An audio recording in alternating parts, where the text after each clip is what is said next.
Perkenalkan, nama saya Steven Jonathan, saya dari kelas 10 MIPA. Hari ini saya ingin menjelaskan tentang plantai. Jadi, di setiap generasi pasti ada yang namanya pergiliran keturunan, yaitu dimulai dari generasi gametofit atau generasi penghasil gamet ke generasi sporofit atau generasi yang menghasilkan spora. Adapun hal ini terjadi karena pada metagenesis tumbuhan yang berbeda, yaitu pada tumbuhan paku dan tumbuhan lumut. Adapun perbedaan yang dimaksud adalah sebagai berikut. Yang pertama yaitu gametofit pada tumbuhan lumut umumnya lebih lama dan lebih dominan daripada sporongonium. Sedangkan gametofit pada tumbuhan paku umumnya jauh lebih pendek daripada sporofitnya. Jadi di sini perbedaannya adalah lumut lebih lama dan lebih dominan, sedangkan tumbuhan paku lebih pendek daripada sporofitnya. Yang kedua, tumbuhan paku merupakan salah satu contoh tumbuhan berspora yang mempunyai kromosom diploid yang dikarenakan berada di bagian bawah. Hal itu berasal dari zigot yang merupakan hasil dari pertemuan kedua sel kelamin di antara tumbuhan kedua tersebut.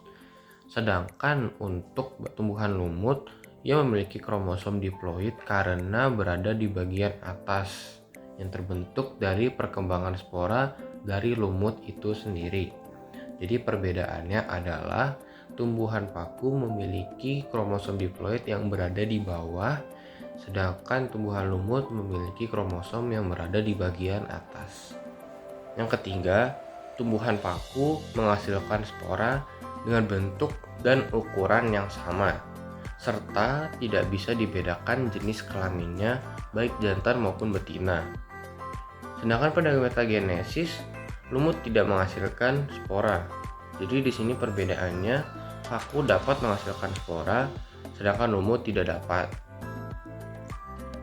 Yang keempat, tumbuhan paku yang menghasilkan spora apabila spora ini sudah dewasa dan matang, dengan gerak-gerak hygroskopik kotak spora pecah dan kemudian spora-spora tersebut keluar.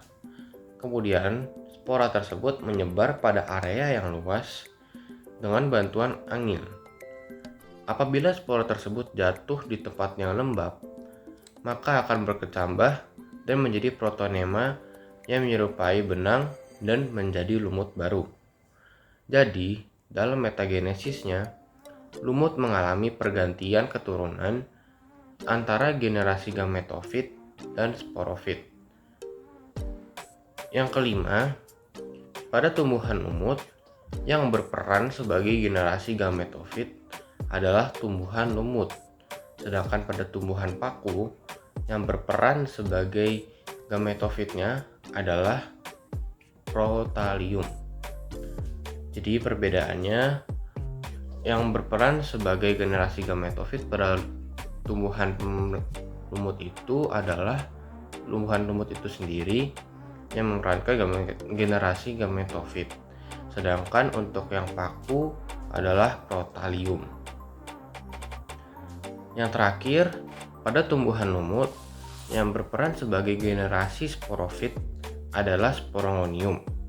Sedangkan pada tumbuhan paku yang berperan sebagai generasi sporofit adalah tumbuhan paku itu sendiri. Jadi perbedaannya adalah sporongonium sebagai generasi sporofit di tumbuhan lumut, dan pada tumbuhan paku yaitu tumbuhan paku itu sendiri yang berperan sebagai generasi sporofit.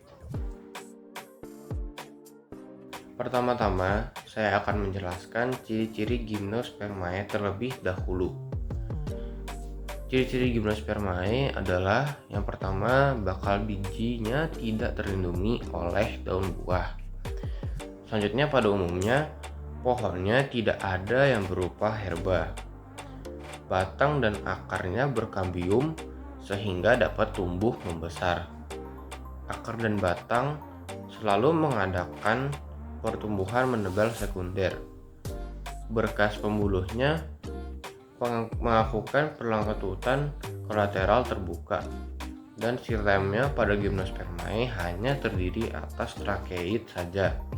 sedangkan floemnya tidak memiliki sel-sel pengiring. Yang ketiga, mempunyai akar, batang, dan daun sejati. Selanjutnya, bentuk perakarannya tunggang. Selanjutnya, daun sempit, tebal, dan kaku. Tulang daun tidak beraneka ragam. Tidak memiliki bunga sejati. Alat kelaminnya pun terpisah. Serbuk sarinya terdapat dalam strobilus jantan dan sel telurnya terdapat dalam strobilus betina. Struktur perkembangbiakan yang khas adalah biji yang dihasilkan bunga ataupun runjung. Setiap biji pastinya mengandung bakal tumbuhan, yaitu embrio yang terbentuk oleh suatu proses reproduksi seksual. Sesudah bertunas embrio ini, ia tumbuh menjadi tumbuhan dewasa. Selanjutnya, sperma atau sel kelamin jantan yang menuju sel telur atau sel kelamin betina yang melalui tabung serbuk sari yang hanya terdapat pada tumbuhan berbiji. Selanjutnya, tumbuhan biji mempunyai jaringan pembuluh yang rumit. Jaringan ini merupakan saluran penghantar untuk mengangkut air, mineral, makanan, dan bahan-bahan lainnya. Selanjutnya, tumbuhan berbiji terbuka memiliki pigmen hijau atau klorofil yang penting untuk fotosintesis. Selanjutnya, Gymnospermae memiliki batang yang tegak lurus dan bercabang-cabang.